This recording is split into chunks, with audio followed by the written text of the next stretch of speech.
Welcome to HealthPod Talks. My name is Karen. I am the medical trainer at Lamelle Research Laboratories, and we are so excited to have a conversation with Dr. Mpume Zenda. She is a gynecologist, is an advocate for good, healthy sex. Of course, female health is a big passion of hers. She's written a book, and the second book is coming, which we're very, very excited about. And just an advocate for female health and very knowledgeable. So welcome and thank you for joining us. It's always such a pleasure. Thank you for having me. Today we're talking about PCOS. So where shall we start? Beginning. The beginning. Let's start with what is PCOS? Yeah. So PCOS is short for polycystic ovarian syndrome. It is a condition, probably the most common hormonal condition amongst reproductive women. So the woman who is sort of like in their childbearing phase. The difficulty with PCOS, unfortunately, is that it's very poorly diagnosed, and it can start from adolescent. I do think in adolescent in particular, it becomes more difficult because already the period in itself, sometimes you find that it hasn't regulated. And one of the biggest signs or symptoms of PCOS is an irregular period. But in general, it is a hormonal condition which affects quite a number of systems as well, including the metabolic system. You find people having things like insulin resistance. It affects fertility as a result of that non-ovulation or inovulatory cycles. They are either long or lengthened.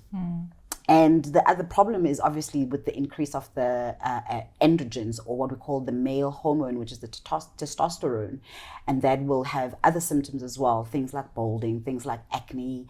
And what becomes even more challenging is the sort of like the sequel of PCOS, which is the underlying medical conditions. But I'm sure we'll get into those a little bit later. So it's one of those conditions that probably a silent killer in the sense of emotionally and just general well-being. And it's a pity. A lot of people don't get diagnosed on time. And I think it's the complication. It's all the symptoms that sometimes don't link to each other, I think. Yes. So I know in skincare, we pick up women with PCOS because they've come for laser treatments on their chin hair, for instance. They might be growing hair underneath their chin, and they're having these laser treatments, and they're having the laser treatments, and they're having the laser treatments, and the hair just doesn't go away. And then when you ask, I generally ask the question, so are you menstruating regularly? And they go, I do menstruate regularly. Okay, how often do you menstruate? Once in 2 or 3 months. There you go. Okay. And I noticed you gained weight. So those are symptoms that we don't associate with. They don't link to each other. How is my hair growth? Anything to do with my menstruation? Yes. And that's where it comes in. When we look at the definition or how we diagnose polycystic. That's important. How is it diagnosed? So you have to have at least 2 out of the 3 kind of like group of symptoms or findings.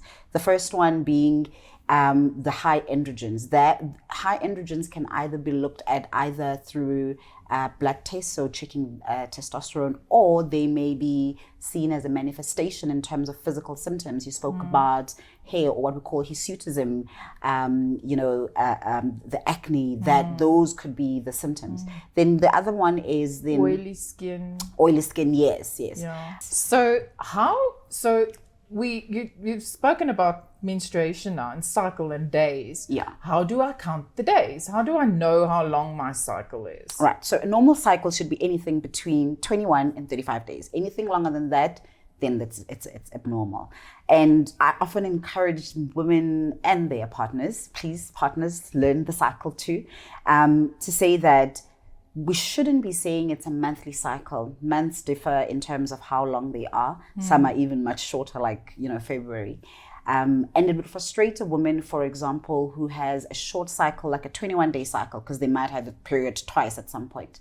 And the woman who's got a slightly longer, they might skip a whole month and think something is wrong with them. So they have their cycle before the beginning of the month and after the end of the other month, and they didn't get to payday. And and the other, it's still normal though. Yeah. And the other confusion is that because the months don't all end, like on the 30th, there's months that 30th, 31st, 28th, is that people kind of obsess about the fact that my period needs to come on the 15th, every day, every month on the 15th of the month. And it's like, well, actually, if you're a 28-day cycle, your period is always going to be shifting. So when you start seeing it as a cycle, and how you count is day 1 of your cycle is the first day of your period. A period should last anything between sometimes 2-3 days to about 7 days. Anything longer than 7 days is not normal. So also that becomes important in terms of how much bleeding you're having. Now, day 1 is your cycle, is your day 1 of your cycle. And then you want to just count the number. And in fact, now we've got calendars and periods and apps. Yeah. So day 1 is the first day of your cycle. We all have the same kind of cycle from day 1 to day 15, roughly, thereabout. And then after that, things may differ. Day 15 is your ovulation. And then depending on how long your cycle generally is, you will count until you get again to the first day of the next cycle. Then all you do is just count how many days are in between. So from day 1 of the cycle to day 1 of the next cycle, that's how you will know.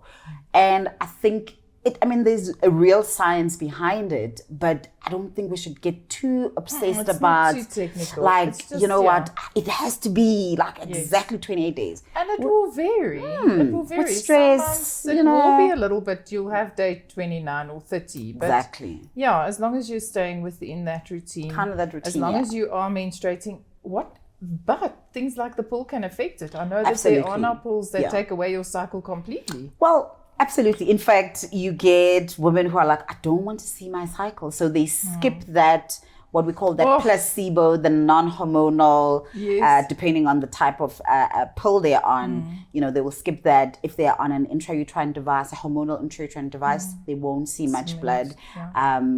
Things like injectables as well, particularly the 3-month Depo-Provera, will literally, you won't have any bleeding. So that will obviously be very confusing in terms of being able to count.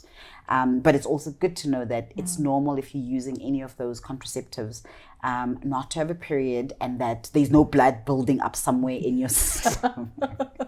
Yeah, I know we giggle, but that is a scary thought. It is. Because they wonder, so where does it go? It's just not building up. Yeah. That's all it is. It's just that lining is just shaved off and it's not.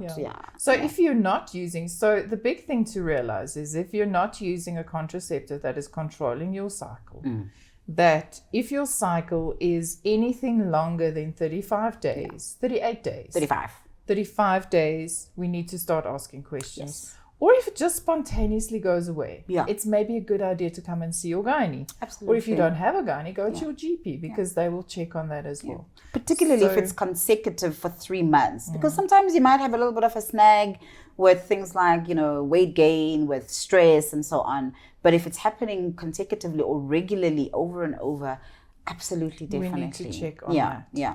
I think there was the last one. So we spoke about androgens.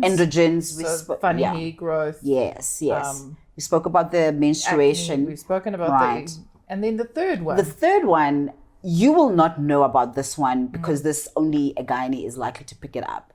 And this is when we look at the polycystic ovaries. And this we do using a transvaginal scan, where we look at basically what the ovary looks like, the number of follicles that are there. And there is sort of like this medical school terminology that we say, it almost looks like a pearl necklace, where it's almost like there's so many and they're like trapped within the ovary. And that's where that anovulation comes from. So they're trapped within the ovary, but they're not being released out. Okay, so you can literally see, so a normal ovulation would be that a few 5 to 8 forms, 5 to 8. One of them pops and it releases. Yes. And when it releases, that also changes your whole hormone profile, and that then puts you into a normal cycle. Yes. If that doesn't happen, so these little pools grow and grow and grow, and after a while, it starts looking like, as you said, a pearl necklace or like a bag full of eggs. Then we know we have cysts on the ovaries. Yes. And that would be one of the symptoms. But you don't need to have cysts to have, if you've got the other two symptoms. Absolutely. So, which also is so confusing. Because if it's polycystic ovarian system, you don't have cysts, then... Okay. So, yeah. So if you're doubting, I think the big thing is, if you are worried that you have polycystic ovary syndrome, you're going to look for, do you have oily skin or strange hair? Hair growth that looks like a man's hair growth. Yes. So that's beard, chest hair, balding, especially if it's not in your genetic makeup. Yes. Because face it, some women do have hairy faces. Right. Genetically. Are you looking at me? No, not at all. I've got one of our reps, she's Portuguese, and she says, of course we all have moustaches. It would be incorrect to have a moustache. All right. The second thing is irregular menstruation. Yes. And the third thing is you might have cysts. You might know that you have cysts. Yes. But sometimes you don't have them. Sometimes so we're going to look at that. Yes. But there are so many other things. Weight 100%. gain. Weight gain, particularly weight that kind of grows in your belly. We always say it's better to gain weight anywhere else, just not around your tummy. It's weight gain. It's also, I think, something that I see a lot. It's the emotional impact. It's infertility, because a lot of those emotional things come from being diagnosed.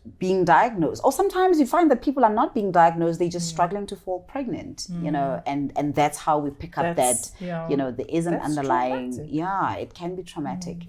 The period, some people really get frustrated when their periods are not, so things like that, and particularly body image as well, whether it is because of the acne, whether it's because of the the hair growth or the weight gain. There is a lot of impact in terms of self-esteem and just feeling good about yourself.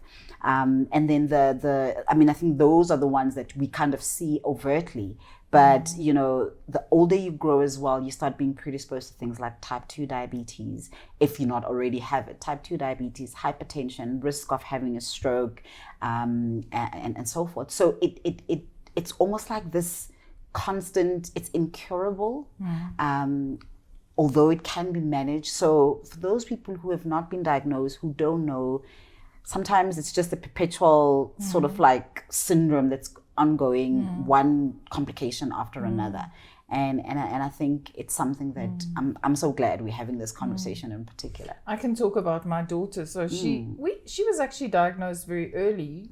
She was 15, and the gynae sort of said, she's got cysts on the one ovary, but that's sort of normal, and let's put her on the pill, nothing too serious. And we only really realized the impact of the polycystic ovarian side of it later on, when she did then gain, because she was playing hockey. They practiced, they exercising. Then she went through matric, stopped playing hockey, picked up a lot of weight. The acne, the first diagnosis was acne that just wouldn't go away. Yes. And emotionally for her, it was this vicious cycle of picking up weight, the inflammatory processes in her body. Yes. She was in constant pain. Yeah. Her legs, she wouldn't sleep at night because it was so sore. That whole emotion, I said that it's like she walks with a little cloud on her head. And only when it was properly diagnosed, and we went to an endocrinologist and we worked on her diet. She went into food jail. She was not allowed to eat any carbs or sugar, and she still is very careful with those. That could be fixed. And it could have been misdiagnosed as, actually she probably was misdiagnosed with depression. Exactly. And it's so something that is such a highlight. We live in South Africa, and not everybody has access to that kind of mother who can be like, okay, you need to go to a gynae at 15.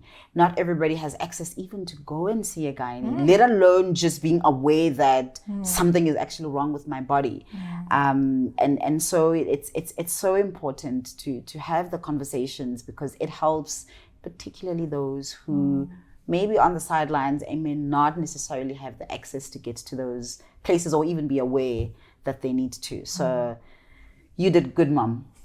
We you did try. like you I want really to have grandchildren. because it's like one of the hardest things that teenagers go through is that weight change. Yes. You know, naturally they are supposed to gain weight, but it also impacts their self-esteem. Definitely. And especially if they're underlying things like polycystic, now you're gaining weight in an unnatural way. And also, if you think about it, a lot of these sort of like high schoolers, I mean, in fact, when you look at the rate of obesity, childhood obesity, we are skyrocketing, which is something that actually should be warning us that we should be looking for more polycystic in younger. But it impacts their self-esteem so much, the bullying that happens in schools, and they're playing with their if they're playing hockey with their chomies and stuff, it's like, why am I looking this way? Yes. And all my friends, exercising my bum off. and my I'm friends not are eating. skinny. And everybody else is skinny and muscular. Yeah. And I've got a voluptuous body. Exactly. Predisposition to eating disorders and stuff. So for teens as well. So the earlier we can diagnose it, it's so important. And again, when it comes to things like fertility, you'll find people saying, oh no, I'm waiting for the right guy and stuff. They hit like 38 and like, well, the guy is here now. Yes. And it's like, I'm going to go off the pill. I'm fall pregnant yesterday. And then only then it they doesn't discover happen. it doesn't happen. So it's so important for women and the families they live with to really just, we're not saying go read a textbook, a gynae textbook, but just to be aware, being aware of your body so that you can feel when things are changing, and also instinctively be like an advocate for yourself when you're like, something is not okay. If the healthcare provider that you're currently seeing is not giving you, your juice, get out. Find someone else who can listen. You're allowed to have a second and a third and a fourth and a fifth opinion. Yes. And it's not just about your doctor being clinically sound in terms of the medication and stuff. It's your doctor should be able to give you information, explain to you. You should be able to ask questions that you're not sure about. But also you should be able to get some level of emotional support. It should make you feel good to go see a doctor and not feel like, well, I'm scared and it's like a talk down. No, if that's the case, find somebody. Multidisciplinary teams also become important. Very, very important. I remember we spoke about this. Yeah, we spoke about this in terms of the dietitian. You spoke about food jail. Yes. So the treatment is very much multidisciplinary. And yes, I don't know if you want to touch on that, is how do we treat it? Because it's also symptom specific. Yeah, it is. It is very much symptom specific. In fact, you mentioned something that people would often come to treat the symptom and only then you realize, oh, actually there is something else underlying there. Depending on what the symptom is, I want to start with when we're actually directly treating the root cause, which is the polycystic ovarian. We'll touch on the lifestyle part of it. In fact, I think you are great at that because you've had great practice. But we can use hormonal, first and foremost, just plain old hormonal contraceptives. The whole idea is that very often you find that there's high everything. There's insulin resistance, there's high testosterone, there's high estrogen even. So you want to kind of bring all of those down and you want to get your body back into cycle. The tricky part is it's like you've got two systems, the endocrine and the metabolic system. Yes. And they kind of feed, it's like a vicious cycle. All interacts. Yeah. And I think we're only starting to realize now what the effect of insulin is on our bodies, because we've always gone, your insulin's high.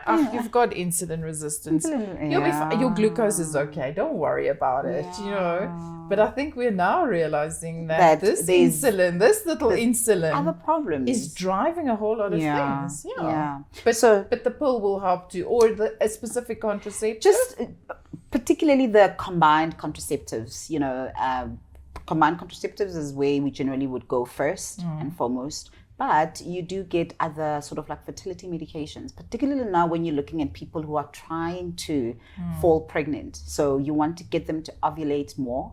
And you also want to, so things like, for example, I know I can't say names, ovulation stimulants.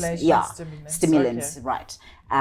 we can use that. But you also find some nice things like the ovarians in terms of like nutritional or how do you say it? So it's a Myo-inositol. I just know, support, support with myo-inositol. It's a supplement. Yeah, a food supplement. A food supplement. I like supplement, that. Yes. And basically the whole thing is you're trying to kind of knock on those doors and get the glucose going into where it's supposed to go, instead of sort of like being stuck because the insulin is not doing its job.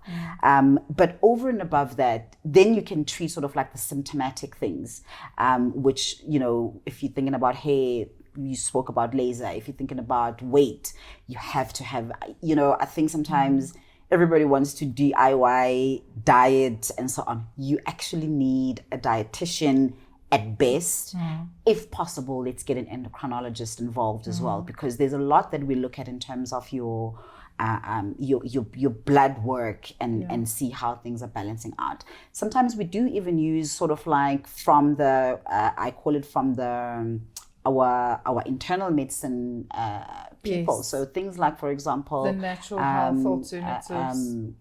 Like the metformins, for example, those, it's a combination. And again, it goes back to the individual. Where are they? For example, a teenager that's going through polycystic ovarian, you may not necessarily be worried too much about fertility at that time, but you want to start getting them into that regular cycle. Somebody who's a little bit older, maybe they're going towards their perimenopause. Now you're also now thinking a lot about the side effects or the sequel for things like hypertension. You start screening for hypertension, screening for high cholesterol, diabetes. Yeah. Go for your regular checkups. appointments, because you're a high risk for endometrial cancers. You're a high cardiac risk, and in females we have to be so careful of cardiac because it kills you without you knowing that it's going to kill you. Absolutely. And we don't always have endometrial cancer as well. And what I like is something I always say to my clients with polycystic is that you and I are literally joined at the hip. It's a 50-50. It's a 50-50. And I think that's so important. Yeah. It's not that you're going to walk out of your gynae. You might walk out of your gynae office on the pill, but you want to have a baby. Oh, that just doesn't make sense. I want to have a baby, but she's on the pill. Yeah. Okay. We have to, this is a journey. It's a journey. And also fertility isn't something that, and I know some of us are lucky our underwear hang next to our husband's underwear when we fall pregnant. All right. I have, but it is a path. It is, and that's also why it's so important to be comfortable with your healthcare professional. Yeah. Be comfortable to go and ask. Yeah. Be comfortable to ask other people. Yeah. And that is also a challenge, is that there are many opinions. Yeah. But it is also about what works for you. Yeah, it is so much. So have a relationship with your medical professional, your gynae. It might be an endocrinologist, a dietitian, psychologist might be involved. Psychiatrist might be involved as well. So it's definitely your fertility nurse also needs to be involved. It is a question of that. It is a complicated condition. Yeah. It has it doesn't have an acute effect. It's not like diabetes that will kill you in a day. But it is a chronic condition that has very big health impact. Yeah. Quality of life. It really does. Yeah. And sometimes it does you have to cut out sugar and carbs. Yeah. And but that will make you happy. That's the part where I always say, now we are joined at the hip, we are partners. No one of us as a clinician and the client does less work, because when it comes to lifestyle, that's one of the hardest things as well for people to just get themselves into that. And maybe just to talk a little bit on lifestyle, very often people say, oh no, I do some kind of physical activity. I'm like, what exactly? Because what does become important is, yes, cardio is great, but cardio is great for your heart and your breathing and stuff. But what you want to do, you want to try and turn up that metabolism a little bit faster so that it helps that glucose to kind of be metabolized as fast as possible. So strength training, particularly the older we get, we lose our muscle mass, and that kills our metabolism. That's why when we perimenopause into menopause, things kind of go south a little bit. So it's not, that's why I don't like people who want to do this DIY. I know I go to the gym, I walk, and you walk every day. Fabulous, but doesn't you have show. to do, yes. You have to do strength training, yeah. And also with the weight gain, it does have an impact on the joints, on your bones. So please make sure you're taking your supplements in terms of things like the calciums, but also strength training will help your bones keep a little bit stronger. And then the food we've spoken about in terms of don't try and do it yourself. Get a dietitian, and very often they will not only just look at what you are eating, they will look at the portions, they will look at this, your socioeconomic, because we can never run away from the fact that it doesn't have to be fancy food. It just has to be good, nutritious food. And probably you said a lot of the times sugar is not our friend. It's at the right time. Yeah. Yeah. In fact, on the muscle mass, my daughter's endocrinologist told her she doesn't need to lose a kilo, but what she needs to do is change her fat composition. Exactly. So muscle fat composition. That becomes really important. Yeah. Really, really important. Thank you, Dr. Zenda. Your information and what you've shared is so important. And I know this was a very general conversation on PCOS. Yeah. I'm hoping we'll have more conversations and that we can maybe pull out one thing and have a half an hour conversation on that. But I love this. Thank you so much. I love also the candidness, because remember, the people that we're talking to are not necessarily medically inclined, and sometimes they just need to know it's okay to have these conversations.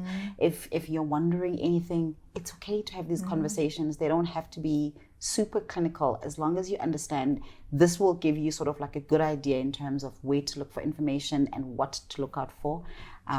So it's always a pleasure being here. Yeah, and it's always a pleasure having you with us. And I'd like to thank you for joining us in this podcast. Please, if you have any questions, note them in the area where you get your podcast, or you're also welcome to join us on all of our social media pages. Go and find us and put your questions there so that we know what we need to talk about. Let's answer those questions with some real medical background. I think that's also important. And please subscribe, give us a thumbs up. And we hope to see more of you here, and we will also be doing more of these. So watch the space.